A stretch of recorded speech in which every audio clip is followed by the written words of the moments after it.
누가복음 20장에서 21장입니다. 예수께서 어느 날 성전에서 백성을 가르치시며 기쁜 소식을 전하고 계실 때에 대제사장들과 율법학자들이 장로들과 함께 예수께 와서 말하였다. 당신은 무슨 권한으로 이런 일을 합니까? 누가 이런 권한을 당신에게 주었습니까? 어디 우리에게 말해 보십시오. 예수께서 그들에게 대답하셨다. 나도 너희에게 한 가지 물어보겠으니 나에게 대답해 보아라. 요한의 세례가 하늘에서 난 것이냐, 사람에게서 난 것이냐? 그들은 자기들끼리 의논하면서 말하였다. 하늘에서 났다고 말하면 어찌하여 그를 믿지 않았느냐고 할 것이요. 사람에게서 났다고 말하면 온 백성이 요한을 예언자로 믿고 있으니 그들이 우리를 돌로 칠 것이다. 그래서 그들은 요한의 세례가 어디에서 났는지를 모른다고 대답하였다. 예수께서 그들에게 말씀하셨다.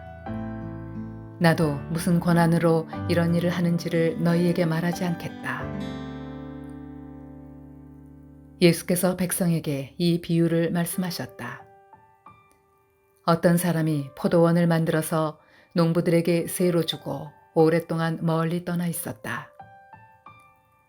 포도를 거둘 때가 되어서 포도원 주인은 포도원 소출 가운데서 얼마를 소작료로 받아오게 하려고 종 하나를 농부들에게 보냈다. 그런데 농부들은 그 종을 때리고 빈손으로 돌려보냈다. 주인은 다른 종을 보냈다. 그랬더니 그들은 그 종도 때리고 모욕하고 빈손으로 돌려보냈다. 그래서 주인이 다시 세 번째 종을 보냈더니 그들은 이 종에게도 상처를 입혀서 내쫓았다. 그래서 포도원 주인은 말하였다. 어떻게 할까? 내 사랑하는 아들을 보내야겠다. 설마 그들이 내 아들이야 존중하겠지. 그러나 농부들은 그를 보고서 서로 의논하며 말하였다. 이 사람은 상속자다. 그를 죽여버리자. 그래서 유산이 우리 차지가 되게 하자. 그리하여 그들은 주인의 아들을 포도원 바깥으로 내쫓아서 죽였다. 그러니 포도원 주인이 그들을 어떻게 하겠느냐? 주인은 와서 그들을 죽이고 포도원을 다른 사람들에게 줄 것이다. 사람들이 이 말씀을 듣고서 말하였다. 그런 일이 없기를 바랍니다. 그때 예수께서 그들을 똑바로 바라보시고 말씀하셨다. 그러면 집 짓는 사람들이 버린 돌이 집 모퉁이의 머릿돌이 되었다 하고 기록된 말은 무슨 뜻이냐? 누구든지 그 돌 위에 떨어지면 그는 부스러질 것이요. 그 돌이 어느 사람 위에 떨어지면 그를 가루로 만들 것이다. 율법학자들과 대제사장들은 예수가 자기네들을 겨냥하여 이 비유를 말씀하신 줄 알았다. 그래서 그들은 바로 그때에 예수께 손을 대어 잡으려고 하였으나 백성을 두려워하였다. 그리하여 그들은 기회를 엿보다가 정탐꾼들을 보내서 이들이 거짓으로 의로운 사람들인 채 행세하면서 예수께로 접근하게 하여 그의 말씀을 책잡게 하였다.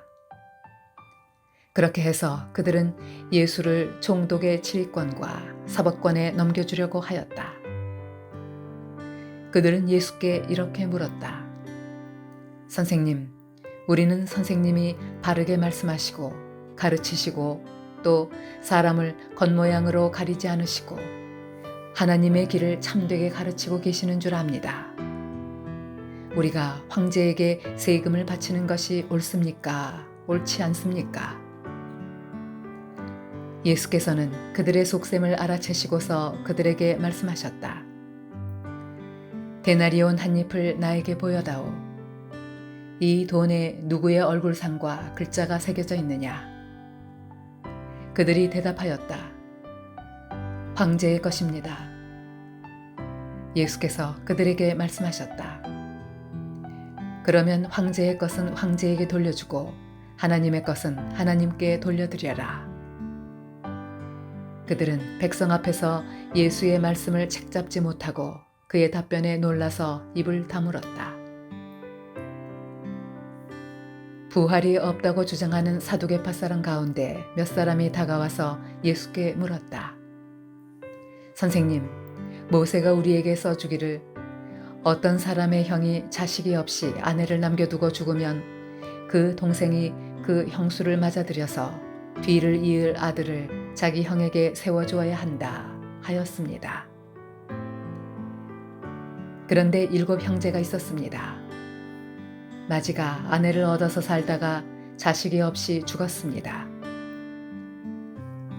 그래서 둘째가 그 여자를 맞아들였고 그 다음에 셋째가 그 여자를 맞아들였습니다. 7 형제가 다 그렇게 하였는데 모두 자식을 남기지 못하고 죽었습니다. 나중에 그 여자도 죽었습니다. 그러니 부활 때에 그 여자는 그들 가운데서 누구의 아내가 되겠습니까? 7이 다 그 여자를 아내로 맞아들였으니 말입니다. 예수께서 그들에게 말씀하셨다. 이 세상 사람들은 장가도 가고 시집도 가지만 저 세상과 죽은 사람들 가운데서 살아나는 부활에 참여할 자격을 얻은 사람은 장가도 가지 않고 시집도 가지 않는다. 그들은 천사와 같아서 더 이상 죽지도 않는다. 그들은 부활의 자녀들이므로 하나님의 자녀들이다. 죽은 사람들이 살아난다는 사실은 모세도 가시나무 떨기 이야기가 나오는 대목에서 보여주었는데 거기서 그는 주님을 아브라함의 하나님, 이삭의 하나님, 야곱의 하나님이라고 부르고 있다. 하나님은 죽은 사람들의 하나님이 아니라 살아있는 사람들의 하나님이시다. 모든 사람은 하나님과의 관계 속에서 살고 있다. 이 말씀을 듣고서 율법학자 가운데 몇 사람이 말하였다. 선생님, 옳은 말씀입니다. 그들은 감히 예수께 더 이상 질문을 하지 못하였다. 예수께서 그들에게 말씀하셨다. 어떻게 사람들이 그리스도를 다윗의 자손이라고 하느냐? 다윗이 친히 시편에서 말하기를 주님께서 내 주께 말씀하셨다. 내가 네 원수들을 네 발 아래에 굴복시킬 때까지 너는 내 오른쪽에 앉아 있어라 하였다. 다윗이 그리스도를 주라고 불렀는데 어떻게 그가 다윗의 자손이 되겠느냐? 모든 백성이 듣고 있는 가운데 예수께서는 자기 제자들에게 말씀하셨다. 율법 학자들을 조심하여라. 그들은 예복을 입고 다니기를 원하고 장터에서 인사받는 것과 회당에서 높은 자리와 잔치에서 윗자리를 좋아한다. 그들은 과부들의 가산을 삼키고 남에게 보이려고 길게 기도한다. 그들은 더 엄한 심판을 받을 것이다.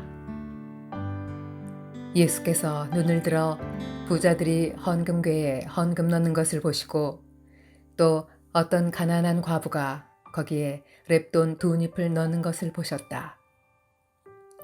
그래서 예수께서는 말씀하셨다. 내가 진정으로 너희에게 말한다. 이 가난한 과부가 누구보다도 더 많이 넣었다. 저 사람들은 다 넉넉한 가운데서 자기들의 헌금을 넣었지만 이 과부는 구차한 가운데서 가지고 있는 생활비 전부를 털어넣었다. 몇몇 사람들이 성전을 가리켜서 아름다운 돌과 봉헌물로 꾸며놓았다고 말들을 하니 예수께서 말씀하셨다. 너희가 보고 있는 이것들이 돌 한 개도 돌 위에 남지 않고 다 무너질 날이 올 것이다. 제자들이 예수께 물었다. 선생님, 그러면 이런 일들이 언제 있겠습니까? 또 이런 일이 일어나려고 할 때에는 무슨 징조가 있겠습니까? 예수께서 대답하셨다. 너희는 속지 않도록 조심하여라.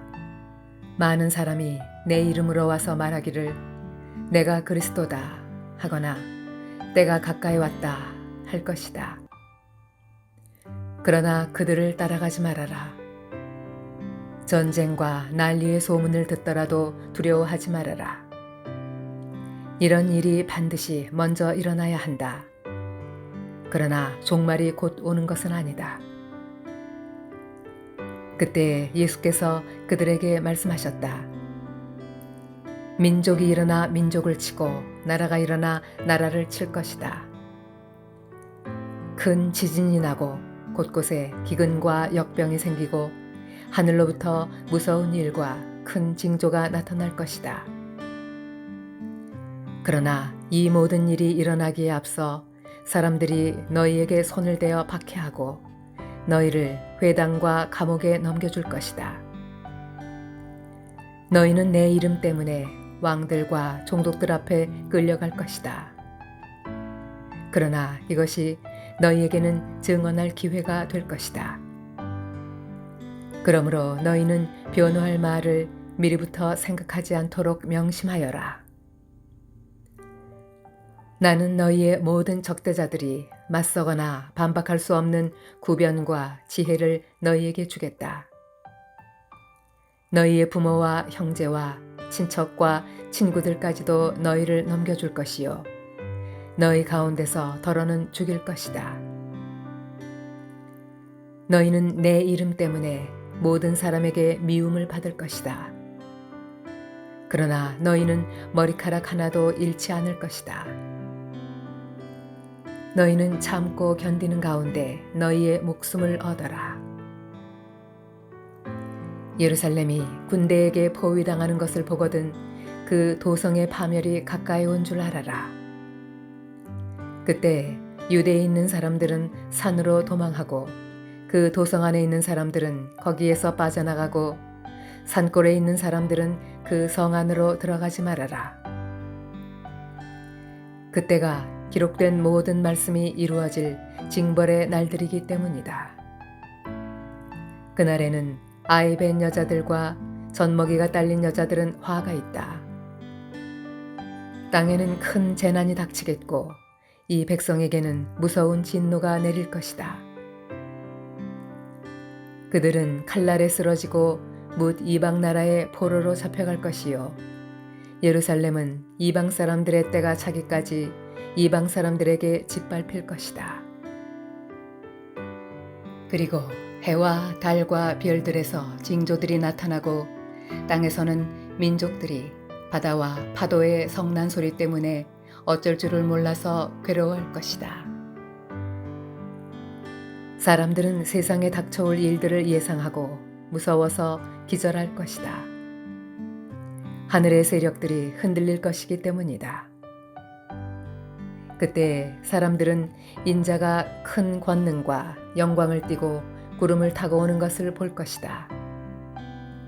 이런 일들이 일어나기 시작하거든 일어서서 너희의 머리를 들어라. 너희의 구원이 가까워지고 있기 때문이다. 예수께서 그들에게 비유를 하나 말씀하셨다. 무화과 나무와 모든 나무를 보아라. 잎이 돋으면 너희는 스스로 보고서 여름이 벌써 가까이 온 줄을 안다.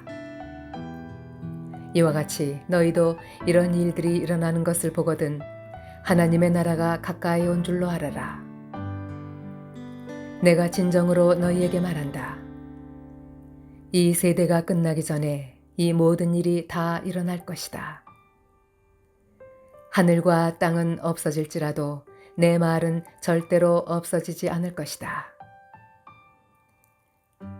너희는 스스로 조심해서 방탕과 술 취함과 세상살이의 걱정으로 너희의 마음이 짓눌리지 않게 하고 또한 그날이 덫과 같이 너희에게 닥치지 않게 하여라. 그날은 온 땅에 사는 모든 사람에게 닥칠 것이다. 그러니 너희는 앞으로 일어날 이 모든 일을 능히 피하고 또 인자 앞에 설 수 있도록 기도하면서 늘 깨어 있어라.